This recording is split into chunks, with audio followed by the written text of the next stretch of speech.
pubis. Mons pubis adalah gundukan jaringan lemak yang menutupi tulang kemaluan. Selama masa puberitas, bagian ini mulai ditumbuhi rambut. Mons pubis mengandung kelenjar sebasea, yakni kelenjar yang menghasilkan minyak. Labia mayora merupakan kelanjutan fetters berbentuk lonjong. Kedua bibir ini bertemu di bagian bawah dan perineum. Labia mayora bagian luar tertutup rambut, yang merupakan kelanjutan dari rambut pada mons veneris. Labia minora atau bibir kecil atau bibir dalam memiliki ukuran dan bentuk yang bervariasi. Lebarnya bisa sangat kecil hingga 5 cm. Labia minora terletak tepat di dalam labia mayora dan mengelilingi lubang vagina dan uretra atau tempat keluarnya urin. Klitoris.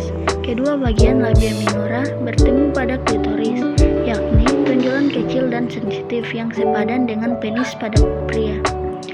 Organ ini sebetulnya merupakan kelenjar yang terbelah menjadi dua bagian dan membentang ke arah vagina di kedua sisinya.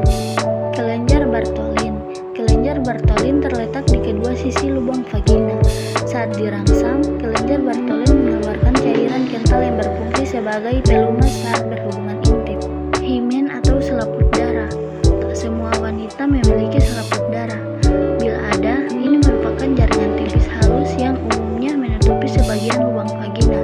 Saat wanita melakukan hubungan intim penetratif yang pertama kali, selaput darah bisa terenggang atau robek. Bisa disebabkan seperti cedera. Uretra. Ini adalah lubang tempat keluarnya urin. Uretra merupakan bagian dari sistem saluran kemih dan terletak tepat di atas lubang vagina. Vagina merupakan saluran yang menghubungkan organ reproduksi internal dan eksternal. Lokasinya berada di belakang kandung kemih dan di depan saluran cerna. Adanya vagina memungkinkan cairan tubuh seperti darah, menstruasi, dan keputihan keluar. Liang vagina berbentuk tabung dan dindingnya dibangun oleh sel-sel otot elastis sehingga dapat memendek dan memanjang. Dalam kondisi normal, panjang liang vagina sekitar 5-7 cm. Dengan stimulasi seksual, liang vagina dapat memanjang hingga 13 cm pada wanita dewasa. Serviks. Serviks adalah struktur sempit pada bagian bawah rahim, lokasinya tepat di atas vagina. Seperti vagina, serviks dilapisi oleh selaput lendir, namun lebih halus. Uterus atau rahim. Rahim merupakan organ yang bentuk dan ukurannya kurang lebih seperti buah pir. Organ ini berada di bagian tengah rongga panggul, di belakang kandung kemih, dan di depan rektum. Rahim dipertahankan pada posisinya oleh beberapa ligamen. Fungsi utama rahim yakni untuk menjaga kelangsungan hidup janin yang sedang berkembang. Dinding dalam korpus rahim yang disebut endometrium dapat menebal dan menipis sesuai siklus menstruasi. Ovarium. Ini adalah kelenjar kecil seukuran buah kenari dan berbentuk oval yang terletak di kedua sisi rahim. Ovarium menghasilkan sel telur dan hormon reproduksi wanita, yaitu estrogen dan progesteron.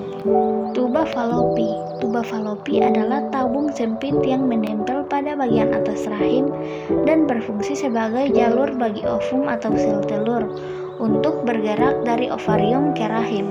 Panjangnya sekitar 10 hingga 13 cm. Di saluran inilah terjadi pembuahan sel telur oleh sel sperma. Hormon-hormon yang diproduksi ovarium berfungsi mengatur siklus menstruasi dan berperan dalam perkembangan organ seks dan karakteristik seksual wanita, memfasilitasi proses kehamilan, persalinan, dan produksi air susu ibu atau ASI, menjaga kesehatan tulang, jantung, hati, otak, dan jaringan lainnya. Pernahkah teman-teman merasa heran, kenapa sih kakak perempuan atau pacar tiba-tiba marah, tiba-tiba nangis, tiba-tiba ketawa sendiri? Ternyata hal ini ada kaitannya dengan siklus menstruasi atau datang bulan atau haid. Tapi sebelum membahas siklus dan perubahan emosinya, yuk kenali dulu bagaimana sih haid bisa terjadi. Dari gambar ini, bagian berbentuk bulat disebut dengan ovarium sebagai tempat penghasil ovum atau sel telur. Bagian ini adalah oviduk atau tuba falopi, tempat bertemunya sperma dengan sel telur jika terjadi pembuahan. Bagian ini disebut dengan vagina. Sedangkan bagian yang sempit ini adalah mulut rahim atau serviks. Bagian yang paling besar adalah rahim atau uterus, di mana tempat adik bayi tumbuh saat sang ibu mengandung. Dinding ini disebut dengan lapisan endometrium yang memiliki banyak sekali pembuluh darah. Dinding ini jugalah yang nantinya akan luruh dengan sel telur saat menstruasi.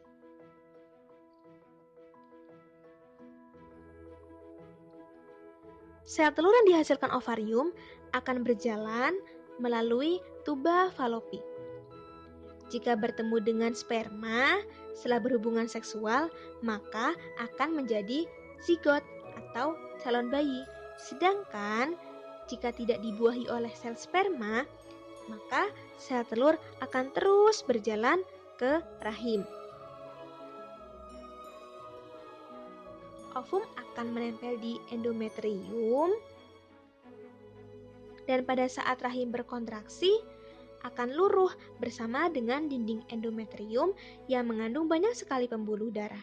Nah, peristiwa inilah yang disebut dengan menstruasi. Keluarnya darah dari vagina wanita.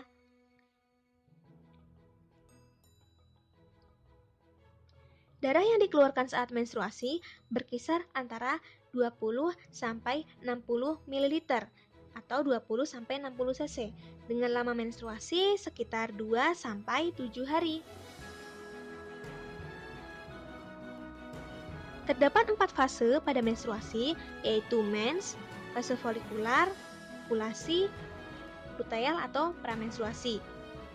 Pada fase menstruasi, misalnya seorang remaja putri, sebut saja namanya Mawar, mulai menstruasi tanggal 1 sampai 7 Maret.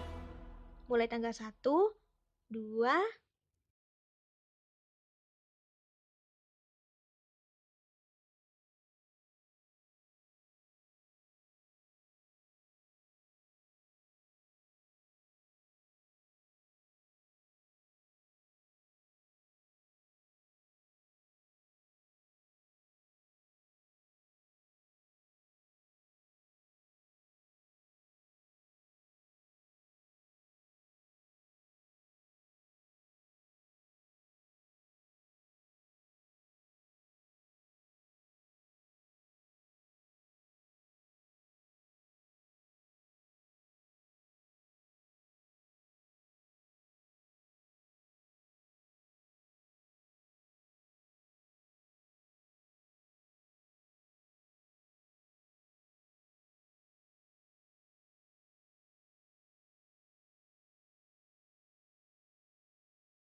seperti gajian pegawai yang tepat waktu, tapi memiliki rentang 21 sampai 35 hari.